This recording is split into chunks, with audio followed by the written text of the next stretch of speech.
बहुत घोटाले हुआ है, लेकिन कोई जेल में नहीं गया, सजाए नहीं पाया। लेकिन सिर्फ लालू प्रसाद ही सजाए। हम प्योर हिंदू हम लोग हैं, प्योर सनातनी लोग हैं। बिहार का कोई भी चीफ मिनिस्टर के बच्चा, हम तो शुरू से बोल रहे हैं कि भाजपा का इसमें कहीं कसूर नहीं है, कहीं दोष नहीं है। अपने को भगवान साबित करने में जो लोग लगे हैं, यही तो दिक्कत है। लालू यादव को फंसाने के तौर पर ललन सिंह ने FIR किया, शिवानंद तिवारी ने FIR किया, लेकिन लालू प्रसाद ही क्यों इसमें फंसे? भगवान एक, चाहे वो कृष्ण के रूप में हो चाहे राम के रूप में हो, कि जो लोग FIR किया, जो लोग मुकदमा किया, जो लोग लालू यादव के माने वहां से यहाँ तक पहुंचा दिया, वही लोग फिर बगल में बैठ रहा है, फिर वही ललन सिंह बैठ रहे हैं, वही शिवानंद तिवारी बैठ रहे, वहीं से तो कांग्रेस का छवि और राहुल गांधी का छवि वहीं से तो खराब हुआ। जहाँ तहे घूम रहे हैं, कोई अजूत किसी का नहीं है, पूछ नहीं है। तो बड़ा भाई और छोटा भाई का मामला है कि हम लोग सनातनी लोग हैं, हम लोग हिंदू लोग हैं, और कृष्ण भगवान हमारे जो है खून है। नमस्कार, द इंडिया टॉप देख रहे हैं। मैं हूँ आपके साथ बिरजू सिंह। बिहार की सियासत की चर्चा,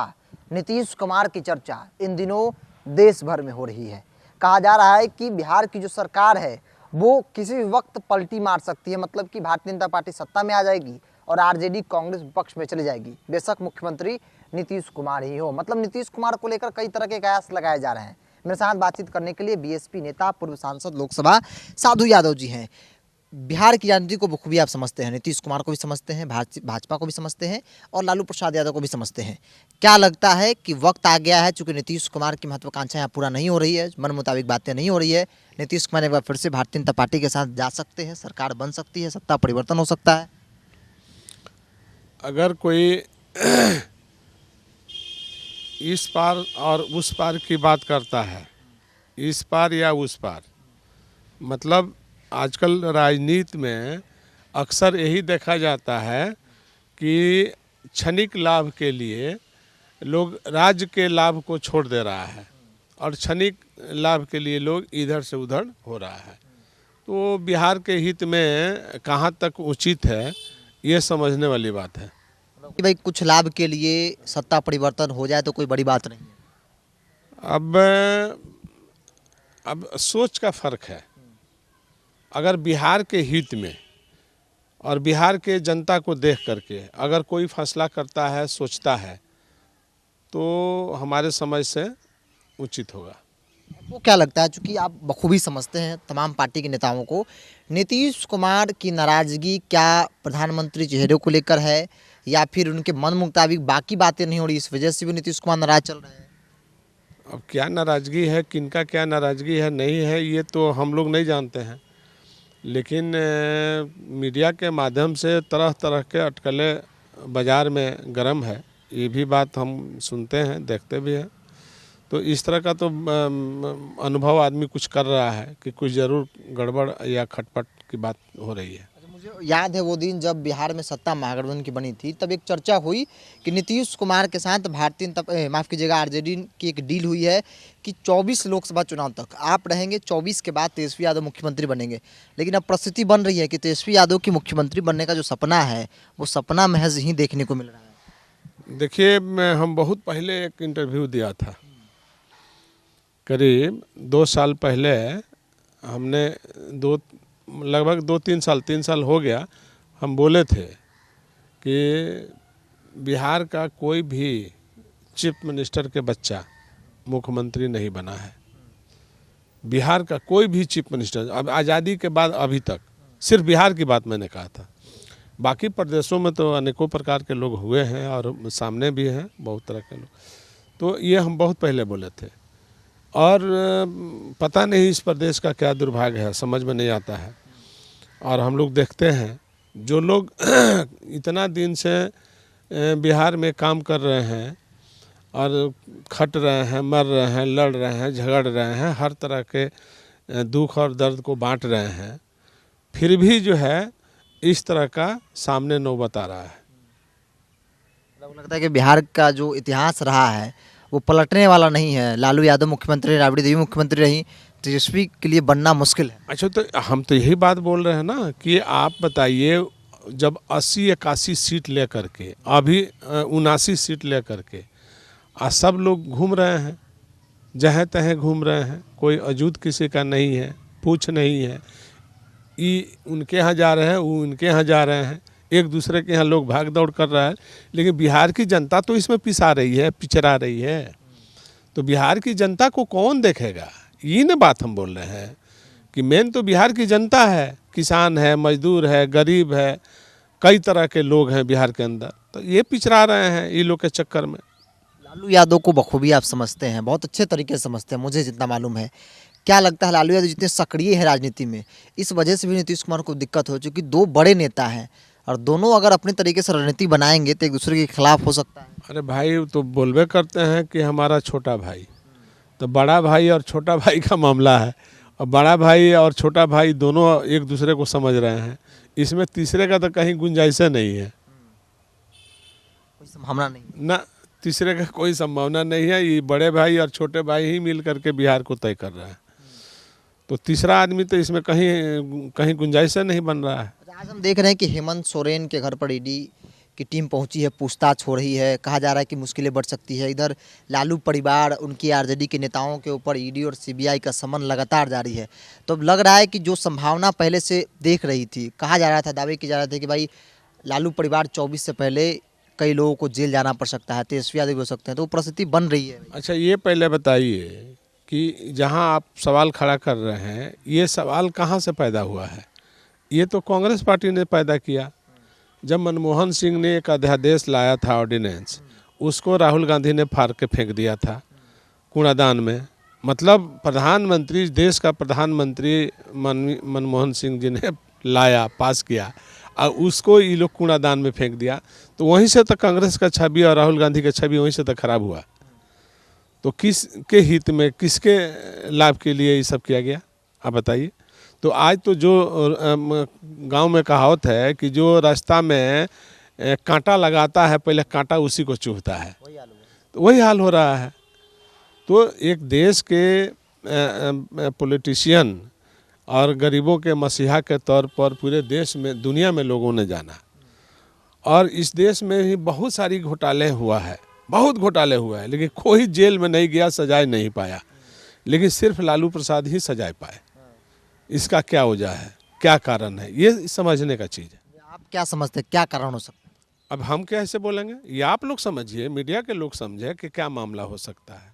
लालू यादव को मुखर आवाज लोग समझिए, हम इसमें क्या बोल सकते हैं। हम तो एक तर्क देखिए, संविधान के तहत, कानून के तहत, कानून तो आपने बनाया, संविधान आपने बनाया, और आप ही का संविधान है, आप ही का कानून है। आपका तो जो सेवक हैं, जो काम कर रहे हैं, वो उसका पालन कर रहे हैं।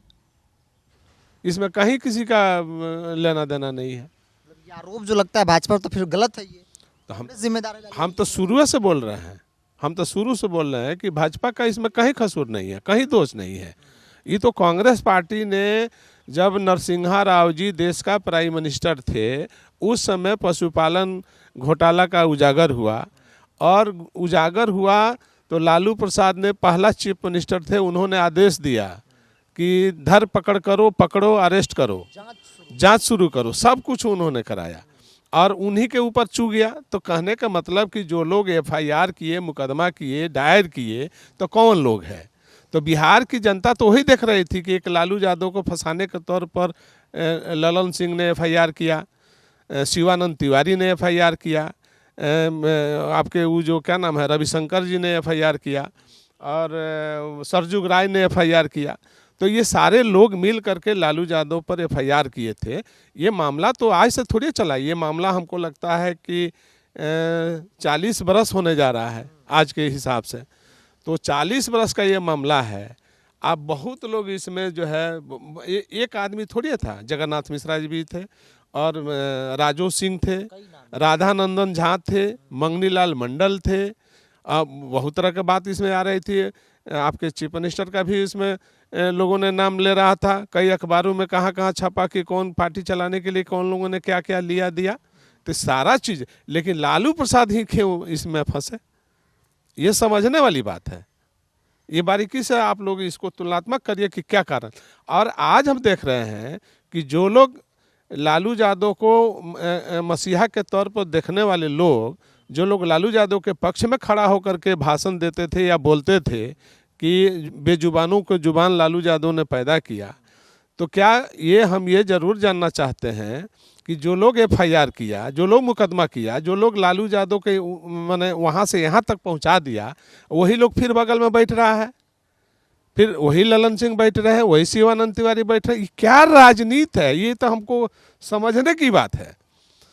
हम यही बिहार के लोगों से भी जानना चाहते हैं कि बिहार के लोग इसको क्या कैसे ले रहे हैं, क्या समझ रहे हैं कि जो लोग ये इस नतीजा पर पहुंचाए हैं और वही लोग फिर आगे पीछे कर रहे हैं, तो क्या राज है, क्या राजनीति है, ये हम समझना चाहते हैं। और बिहार की जनता से भी ये हम कहना चाहते हैं कि इसको जरूर समझो कि क्या कारण है भाई।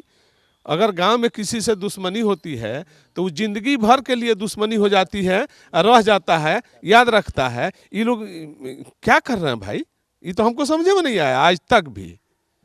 बिहार के इतिहास को पढ़ेंगे और खासतौर पर लालू यादव के संघर्ष को अगर हम देखते हैं, किताबों में पढ़ते हैं, तो कई संघर्ष के साथी थे। साधु यादव भी थे, कई नाम हैं, वो नाम आज की तारीख में दूर हो गए हैं। जो सवाल आप पूछ रहे हैं, क्या इसी को राजनीति कहते हैं, समय के साथ लोग भूल जाना?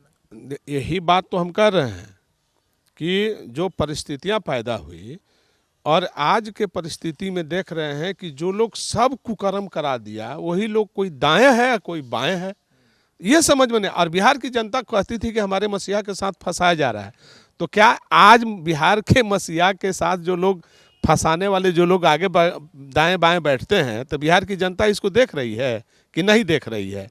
अगर देख रही है तो बिहार की जनता चुप क्यों है, ये हम जानना चाह रहे हैं। एक सवाल ले लेते हैं अंतिम, ग्राउंड पे आप भी रहते हैं, राम मंदिर को लेकर जो माहौल बन रहा है, क्या लगता है कि भाई भारतीय जनता पार्टी के लिए सबसे बड़ा हथियार है जो कहा जा रहा है कि राम मंदिर के सहारे 24 के चुनाव मोदी जी इस बार भी अपने पक्ष में लेकर चले जाएंगे? वाकई में ग्राउंड पे है स्थिति भाजपा के पक्ष में?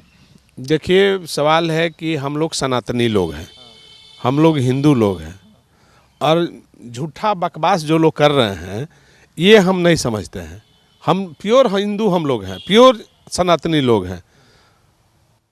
हमारा जो धर्म है सब जानता है कि हम गाय भैंस वाला का क्या धर्म होता है, और कृष्ण भगवान हमारे जो है खून है और उनके वंशज हम लोग हैं, तो सब लोग जानते हैं। राम और रहीम और कृष्ण ये सब एक ही लोग हैं, बात समझे कि नहीं? राम भी वही है, राम आए पहले और बाद में आए कृष्ण, समझ गए ना? तो हम लोग सब एक ही लोग हैं, इसमें कहाँ कहीं दुर्भावना की बात हो रही है? क्यों हो रही है? सब अपने अपने धर्म को पालन कर रहे हैं तो करना चाहिए। कई बार आरजेडी के नेता जो यादव समाज से कहते हैं कि हमको तो हिंदू मानवे नहीं किया जाता है, तो नुकसान तो लगता है ना कि यादव जो कृष्ण को मानते हैं, नुकसान। कौन यादव कहता है कि हमको हिंदू नहीं माना जाता है? कौन नेता है लालू यादव के आसपास वो जो लोग बैठते हैं, वो लोग को बात छोड़िए। यही तो दुर्भाग्य है, इसी बात को, सच्चाई को कबूल नहीं लोग कर पा रहा है। सच्चाई को कबूल करना चाहिए, और सच्चाई जो नहीं कबूल करेगा, और जो लोग आजकल अपने को भगवान साबित करने में जो लोग लगे हैं, यही तो दिक्कत है। इंसान इंसान होता है और भगवान भगवान होता है, और भगवान का जगह इंसान अगर लेने लगेगा तो इंसान का कमी है। तो सब इंसान कहेगा कि हम भगवान हैं, तो क्या होगा भाई? तो कितना भगवान पैदा करोगे? भगवान एक है, चाहे वो कृष्ण के रूप में हो, चाहे राम के रूप में हो, चाहे शंकर भगवान के रूप में हो, चाहे विष्णु भगवान के रूप में हो, एक है, ईश्वर एक है। तो जो नहीं मानता है मत माने, बाकी हम लोग तो मानते हैं कि हम लोग हिंदू हैं और सनातनी हैं। खुश हैं राम मंदिर से फैसला? बिल्कुल बिल्कुल, क्यों नहीं खुश रहेंगे भाई, क्यों नहीं खुश रहेंगे? जाएंगे? अरे हम लोग तो उसी में हिले हैं, हम लोग तो बॉर्डर है भाई, कभी भी चल जाएंगे? कभी भी चल जाएगा। हमारा तो घर से दूरी है 2 घंटा का, अयोध्या मात्र 2 घंटा, मात्र 2 घंटा का दूरी है। तो हम लोग के गोपालगंज के बगल में है अयोध्या। साधु यादव बातचीत करने के लिए काफ़ी समय दिए। चर्चा की शुरुआत बिहार की राजनीति और अंत जो है वो प्रभु श्री राम मंदिर प्राण प्रतिष्ठा कार्यक्रम को लेकर, जिन्होंने आप साफ तौर पे कहा कि हम सनातनी हैं, हिंदू हैं, कृष्ण को मानने वाले लोग हैं। ऐसे में सबसे ज़्यादा खुशी अगर किसी को है तो मुझे है, और इस तरह की सोच रखने वाले तमाम सनातनियों को है। जो लोग सवाल उठा रहे हैं वो बेवकूफ़ हैं, क्योंकि कई तरह की बातें जो है वो आ रही है, पक्ष विपक्ष की बातों को हम लगातार सुना रहे हैं, लेकिन इन सब चीज़ों के बीच साधु यादव ने क्या कहा वो भी आपने सुना। आप क्या सोचते हैं? आप अपनी राय कमेंट्स बॉक्स में रखिए। अगर आप अपने चैनल को यूट्यूब पर देख रहे हैं तो सब्सक्राइब कर लीजिए, फेसबुक पर देखें तो पेज को लाइक और फॉलो कर लीजिए।